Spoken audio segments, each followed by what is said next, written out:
You're in a meeting. The room is quiet. Not relaxed quiet. Tense quiet. Slides glow on the screen. Coffee cups sit untouched. The air feels still. You finish explaining your point. And then, a small smirk from across the table. A slight lean back in the chair. And the words land. Do you even know what you're doing? Silence. Not loud. Not dramatic. Just heavy. You feel it instantly. That heat rising in your chest. That pulse in your neck. That sharp tightening in your jaw. The room doesn't move, but it shifts.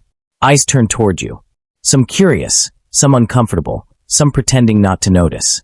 And in that suspended second, your mind moves faster than logic. You craft the perfect comeback. Sharp. Precise. Devastating. You imagine the room flipping back in your favor. You imagine their smirk fading. You imagine winning. One sentence.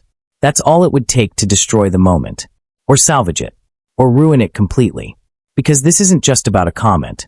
It's about reputation, authority, status, the invisible hierarchy that exists in every room. Public insults don't just bruise ego. They threaten identity. And in that split second, you are standing at a crossroads most people never even realize exists. React emotionally, or respond deliberately. But here's what most people never realize. Public insults don't test your intelligence. They don't test your competence. They test your discipline. And nearly 2,000 years ago, men faced humiliation far worse than a sarcastic comment in a conference room. They were mocked in public squares, ridiculed in political arenas, betrayed in front of entire empires. And they responded in a way that made them untouchable. Not louder, not harsher, untouchable. And once you understand how they did it, you will never experience public humiliation the same way again. Nearly 2,000 years ago, a man stood in chains while others laughed at him. His name was Epictetus. He wasn't just insulted that he was owned, mocked for his disability, dismissed as inferior, treated as property in front of those who believed power gave them the right to humiliate. And yet, he did something almost impossible. He refused to surrender his mind. Years later, that same enslaved man would teach one of the most powerful mental disciplines in history. A discipline so precise, so controlled, that emperors would study it, including one, Marcus Aurelius, the most powerful man in the known world, commander of armies, ruler of an empire stretching across continents, and still criticized, second-guessed, betrayed, whispered about in corridors of marble palaces. Power did not shield him from insult. Status did not protect him from judgment. And then there was Seneca, statesman, philosopher, advisor to an emperor who would later turn against him. He wrote about anger not as a flaw, but as a kind of temporary madness, a loss of self-governance, a surrender of control. Notice something. These men were not immune to insult. They were not emotionless. They were not unbothered. They trained their responses. That is the difference. Because here's the truth most people never articulate. An insult in private stings. But an insult in public? That threatens hierarchy. It triggers something ancient. A fear of losing status, that a fear of appearing weak, that a fear that the room has quietly adjusted your value downward. And that fear is what makes your pulse spike. It's not the words. It's the audience. It's the invisible social ladder shifting beneath your feet. But what if that shift only feels real because you believe it is? What if control, not dominance, is what truly commands a room? Today, I'm going to show you 5 Stoic ways to handle insults, even in public, without losing control, without losing dignity, and without losing yourself. And the fifth one is the shift that makes insults lose their power permanently. Not temporarily, permanently. Because once you understand it, something changes in you. Not your circumstances. Not other people. You. And when that shift happens, humiliation stops being a threat and becomes something else entirely. The first shift begins in a place, so small most people never notice it. The space between what was said and what you decide it means. Way 1. Separate the event from the judgment. When someone says, "Do you even know what you're doing?" Those words are nothing more than vibrations in the air. Sound waves. Air moving. A sentence formed and released. That's the event. But what happens next, that's the judgment. Your mind moves instantly. This is disrespect. They're trying to embarrass me. Everyone in this room thinks I'm incompetent. Notice how fast it escalates. In less than a second, a simple sentence becomes a full psychological attack. But here's the discipline the Stoics trained relentlessly. Pause. Not outwardly. Internally. In that microscopic gap between event and interpretation. Imagine you're at a dinner table. A relative laughs and says, "You still haven't figured your life out yet?" The table goes quiet. You feel that familiar heat. But instead of reacting, you ask yourself one question. Is that objectively true? Or is it simply an opinion? And then comes the uncomfortable whisper. But what if there's truth in it? Good. If there is truth, you've just received free feedback. If there isn't, then it's merely someone else's perspective, shaped by their own fears, biases, limitations. Perspective is not fact. This is where most people fail. They merge the event with the judgment so quickly they don't even see the separation. And once they merge it, they lose control. But separating the two, that's the beginning of power. And yet, control over interpretation is only the first layer. Because even if you master your internal reaction, there's still the room, still the audience, still the performance unfolding in real time, which leads to the second shift. Way 2, refuse to perform. Most public insults are not accidents. They are performances. There is an audience, there is timing, there is intention. The person delivering the insult wants something.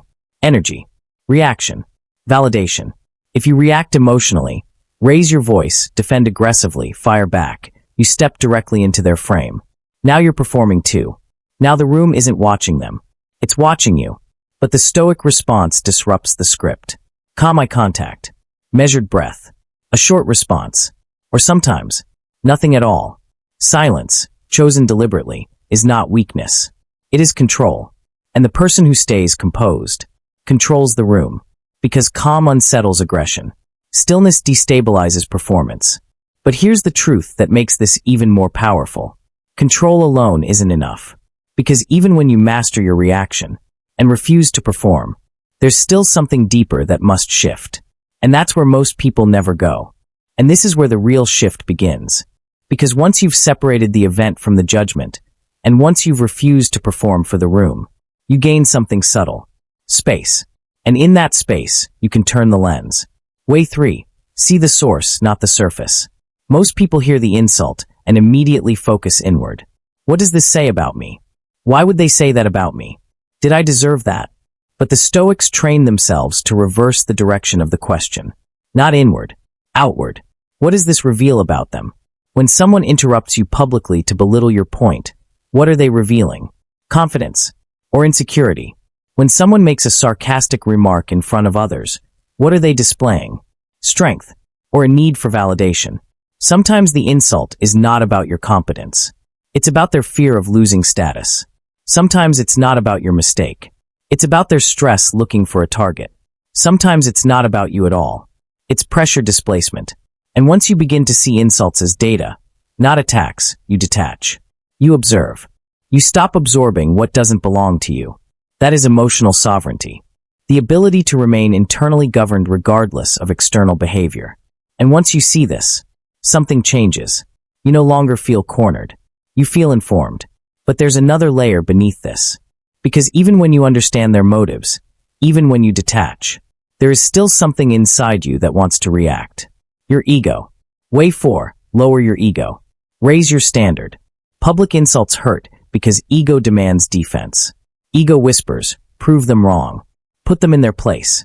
Win. But Stoicism draws a sharper line. You do not defend ego. You defend character. Weak people respond instantly. Strong people respond intentionally. There's a difference. Picture the same meeting. The comment lands. The room waits. Instead of snapping back, you look at them steadily and say, "That's one perspective. Let's focus on the work." No aggression. No sarcasm. No emotional spike. And something subtle happens. The energy shifts. The room recalibrates. You didn't shrink. You didn't explode. You stayed anchored. Power becomes quiet. Stability becomes visible. And as your ego quiets, your presence strengthens. But even this discipline, detachment, composure is not the final layer. Because there is one last shift. One that doesn't just protect you in the moment. It makes you untouchable. And now we arrive at the final shift. The one that changes everything. Because up until this point, you've been protecting yourself. Separating the event from the judgment. Refusing to perform. Seeing the source. lowering the ego. But this last shift does something different. It doesn't just shield you. It strengthens you. Way 5. Use insults as training. Reframe the entire experience. Every insult is practice. Every public humiliation is a disciplined drill. The next time someone challenges you in front of others, instead of thinking, "Why is this happening to me?" ask something far more powerful. "What is this training in me?" Because composure is not a personality trait. It is a muscle. And muscles grow under resistance. Think about it. No one builds physical strength by avoiding weight. And no one builds emotional strength by avoiding friction. The moment of insult, the room going quiet, the eyes turning, the tension rising, that is the weight. Most people drop it immediately. They react. They defend. They lash out. And afterward, they replay the moment in their mind. Regret. Embarrassment. Reputation damage that lingers longer than the insult ever did. React, regret, erosion. But the Stoic sequence is different. Observe, pause, respond, build. Because every time you remain steady under pressure, something invisible compounds. Trust. Respect. Stability. In 5 years, the specific insult will be forgotten. No one will remember the exact words. But they will remember something else. How you handled it. They will remember the person who didn't flinch. The person who didn't escalate. The person who remained grounded when the room shifted. And slowly, without announcement, you become different. Difficult to provoke. Hard to manipulate. Trusted under pressure. Not because you silence others, but because you master yourself. And here is the final internal realization that separates the reactive from the disciplined. You are not competing in arguments. You are building character. And once that truth settles in, once you truly understand it, public insults stop feeling like threats. They start feeling like opportunities. And that's when the power becomes permanent. Now step back. Look at the full picture. The insult, the room, the tension, the choice. 5 shifts.